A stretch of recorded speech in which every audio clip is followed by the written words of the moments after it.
You ever notice how it's not always the world attacking Christians? Sometimes it's Christians attacking other Christians, while the world just sits back and laughs and observes.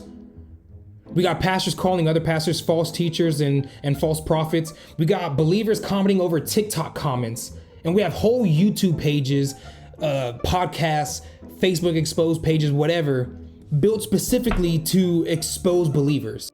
Now, I'm gonna say this.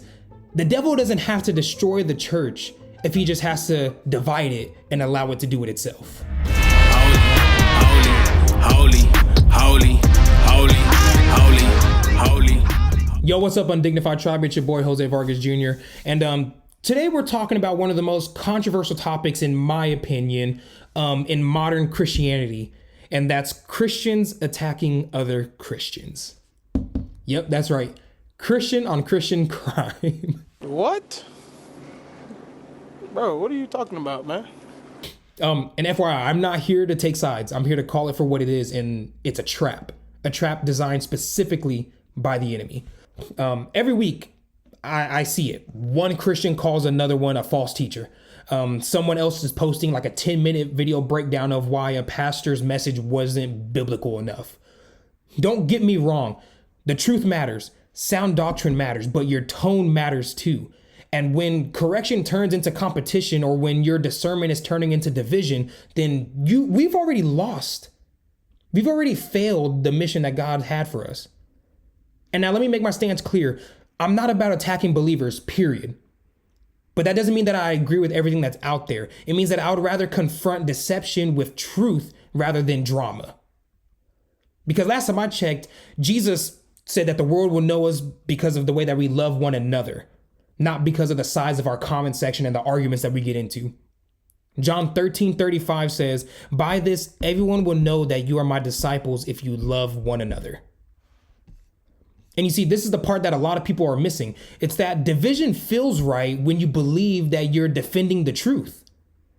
But behind all that pride, the devil's whispering, "Keep fighting that battle. I'll take care of the real war."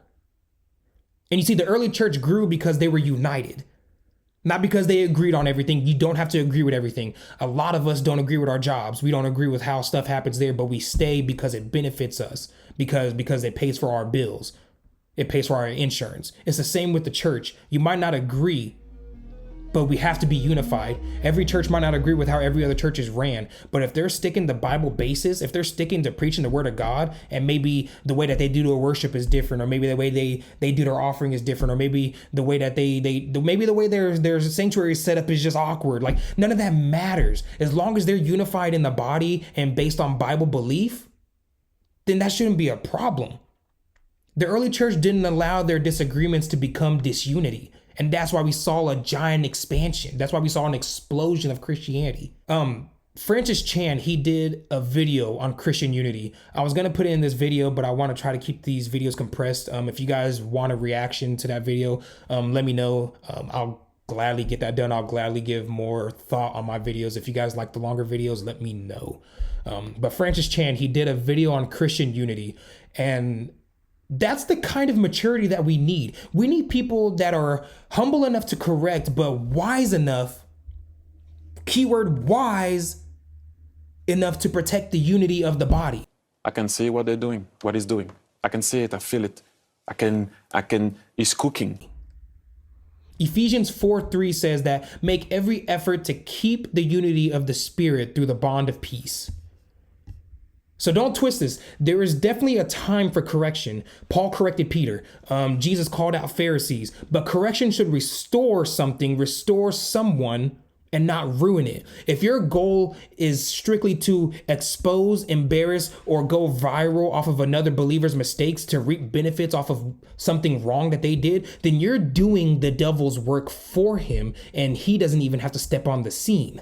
So here's just a few things that I do. Here's how I move when this kind of stuff happens. If I see something that's off, I pray before I post. And I barely post on anything. I don't get on Facebook like that for real. I don't get on Instagram like that for real. I have a whole clothing business that I can be doing a lot better with social media. But I don't get on social media. I'll scroll, but I don't say much on there. But I always try to pray before I do. I want whatever I post or whatever I comment to be beneficial and not just mess. You know what I'm saying? Of course, there's always a time to joke and laugh, but like, you know, like I'm talking about, like if somebody says something that's religious based and I don't agree with it, then I want to make sure that I'm properly grounded, or I'm saying the right words. You know what I mean? But that's the first thing. Here's the second thing that I do. If it's worth addressing, I do it biblically. I do it in private first and then publicly when it's necessary. So like say if in the church something happens, I'll talk to a person privately. I'm a leader in my church, so I'll talk to a disciple privately.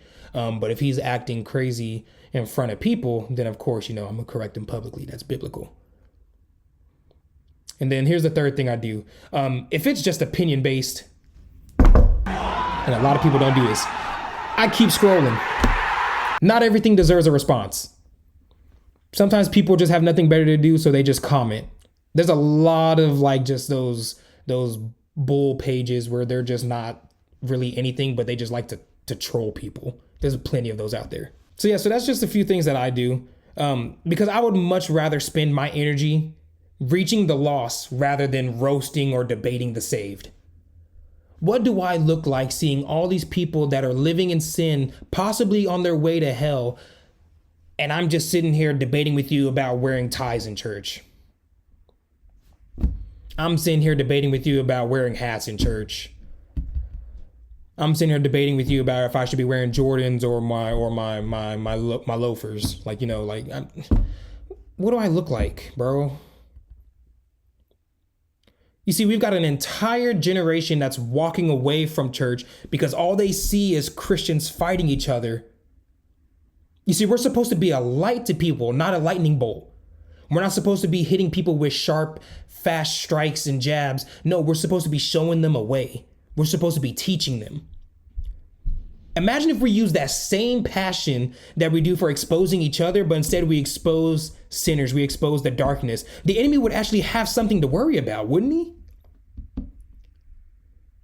Galatians 5:15 says, "But if you bite and devour one another, watch out that you are not consumed by one another." You can't argue with the word of God. Like a lot of people right now, I can hear it now. Oh, but what about these churches? Or what about if somebody does this and do that? Turn the other cheek.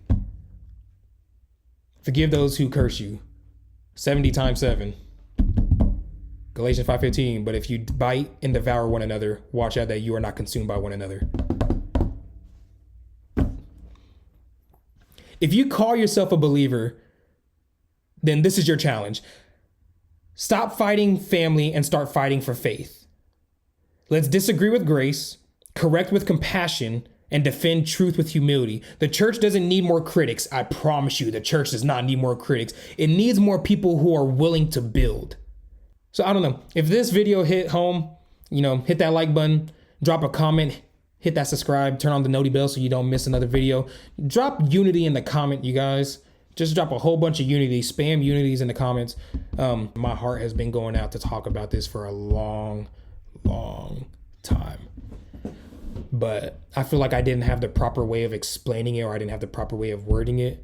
But I feel like I had a lot of good resources fed to me these past couple weeks. I've had a lot of time with God to pray and think this through. And I think we got some good stuff out today. So just let me know if you guys want more of this. Let me know if you guys want more of the longer videos, or if you guys enjoy these short little punches.